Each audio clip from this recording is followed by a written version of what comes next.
Speech off. Hi guys, welcome back to my channel. So, first of all, excuse my nasally voice. I am either getting a cold or I have a really bad case of allergies. It's hard to tell, but I had big plans to go swimming today and I did not get to go swimming. So therefore, I am cranky. And when I am cranky, I am in the mood to rant. Which brings me to the subject of this video. Banning and censoring books. So I know this is a hot button topic and I will do my best not to be insane about it.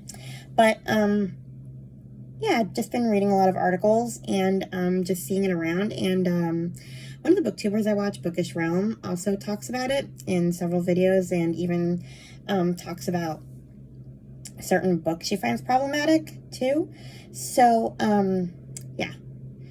So first I'm going to start with banning books. Let's just go straight to that. I am against banning books from school libraries. Like, plain and simple, against it. For several reasons. First of all, I mean, I understand that parents have different ways of parenting, because a lot of the banning is parents. Like, they're complaining that Judy Blume's books have the talk in them, or periods, or there are some books with LGBTQ characters, or whatever reason you have for banning books, you know, it's usually a conflict of parenting, from what I understand. And that is why I ultimately disagree with it. Because by you banning those books, you're ultimately parenting other people's kids. You're deciding what's right for other people's kids. And I don't agree with that. I mean, a lot of the books that you are taking away, you're taking them away from kids who probably need them, who see themselves in those books, and whose parents probably don't have time to be, you know, censoring other people's books because they're busy, you know, working 3 or 4 jobs to put food on the table. So kids probably get a lot from books and you're taking that away from them. I mean, by all means, if you want to prevent your own kids from reading certain books, that is fine. I am all for you deciding... Shut up, Jaws. That's my talking program on my computer. As I was saying, I am all for you deciding for your own kid what they should be reading and what they shouldn't be reading. I am not going to judge you as a parent, like, and decide, you know, for deciding what your kid should read. I actually just read a middle grade book. It's called Ban This Book. Who is it by? Let me see. I have it. I loved it. It is by Alan Gratz. And basically it's about this girl who finds out that one of her favorite books is banned from the school library. And basically she goes on a campaign to... She basically gets like this book locker and all the kids start reading all the banned books. And, you know, like she's basically saying that it's silly. Like you can come up with many reasons to ban books. You're just picking and choosing your own. But what I liked at the end of the book was that they made sure to specify that schools shouldn't be banning books, but your parents are allowed to ban books. So if you do not want your kid to read Are You There, God, It's Me, Margaret, and learn about periods the way I did, yes, that is how I learned about periods, by accident, because mom knew I liked Judy Blume, but she didn't know what the book had. I was 9. Yeah, she let me read that book, and I found out about periods way too early.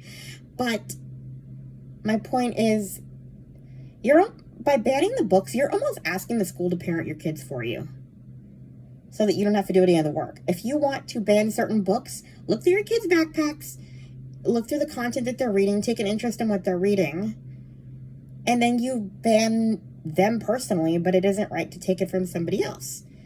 And it's kind of interesting because, whoa, helicopter.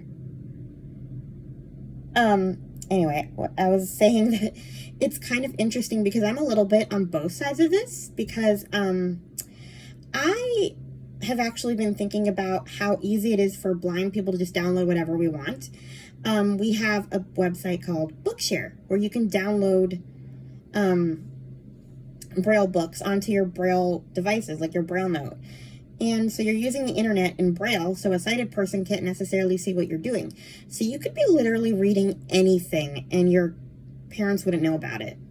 I don't know if that's actually changed because now I'm an adult, but when I was a kid, I read whatever I wanted. Not that my mom wanted to ban anything I read. I don't think she thought that I would go looking for something inappropriate, but it's still kind of, I also think it's sort of bad that there isn't a way to make sure that your kids aren't reading what you don't want them to be reading. Like, I'm pretty sure mom didn't want me reading Flowers in the Attic at 13, which is what I did.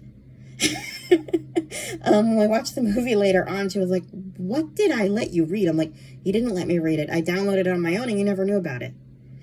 But yeah, like, I do think that's wrong because you're taking the right away from parents to decide what their kids should read by,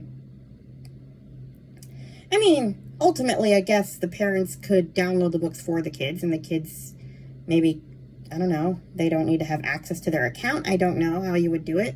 But generally speaking, we all had access to our accounts and we all downloaded whatever we wanted.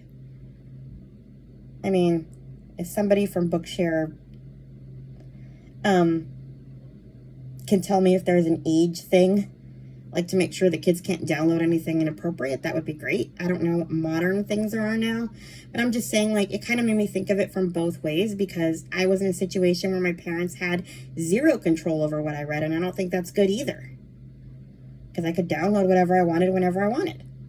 So I don't think that's great. But I also don't think it's great to be banning books from other kids that aren't yours. You make your own rules and you decide what your kids should know and not know about. So yeah, that's my stance on banning books. Now on to censorship. I noticed that people are trying to kind of change some things that are in older books, like Roald Dahl's books. And I don't agree with this either for several reasons. First, because ultimately, we don't know how any of these authors would feel. They're dead. Like, you're basically putting words in their mouth by taking out their words and replacing them with your politically correct version of what you think it should say. I mean, I think it's different if they decided to change things themselves, like when they're, if they were alive and they decided to change things. But it's not okay to change it for them, in my opinion, because you're putting words into their mouth.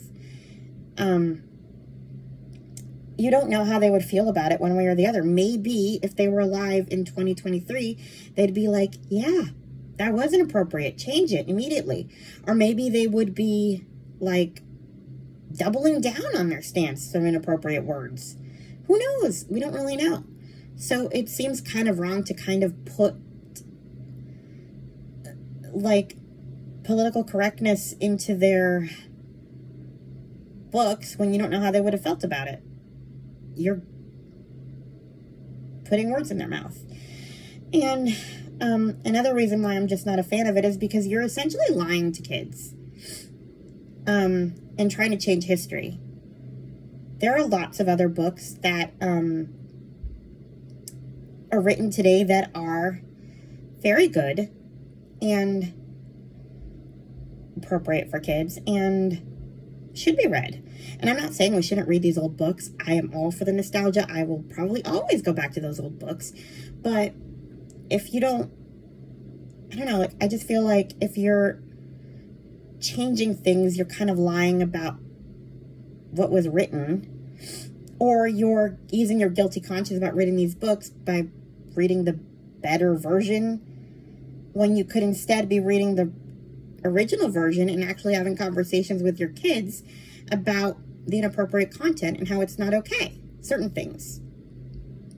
Like, I just recently read the Little House books, and I was very uncomfortable with Ma's constant fear of Native Americans, and she kept saying, I hate Indians, repeatedly. And I was very uncomfortable with it. And I'm never going to read it the same way again, but I also don't think they should change that because that's part of the story. If you change it even a little bit, you're changing how things happened, how Laura wanted it written. So, yeah, I just don't think it's okay to do that. I think either you don't read the books with your kids, because you don't have to share the books that you read in your childhood with your kids. I mean, I understand that you want to. Nostalgia, I'm nostalgic too. I want to read all my old favorites with my nieces and nephews, but if you think there's something inappropriate and you know in your heart you shouldn't be reading it, then don't read it. I don't think that changing the wording to make you feel better is a great idea. Either don't read them with your kids, or have conversations about, do you know why this wasn't okay to say back then? I don't know. I just feel like, podcast description, read only it. Okay, be quiet, Jaws. I don't know. It just kind of bugs me that we're kind of just censoring things and changing things and trying to make us look better than we actually are, or the time period, because we're lying. So I don't know. Anyway, I kind of just wanted to share my thoughts on that a little bit. Now I shall get off my soapbox. Please like, comment, and subscribe, and I'll talk to you in my next video. Bye. Speech on. Stop recording video.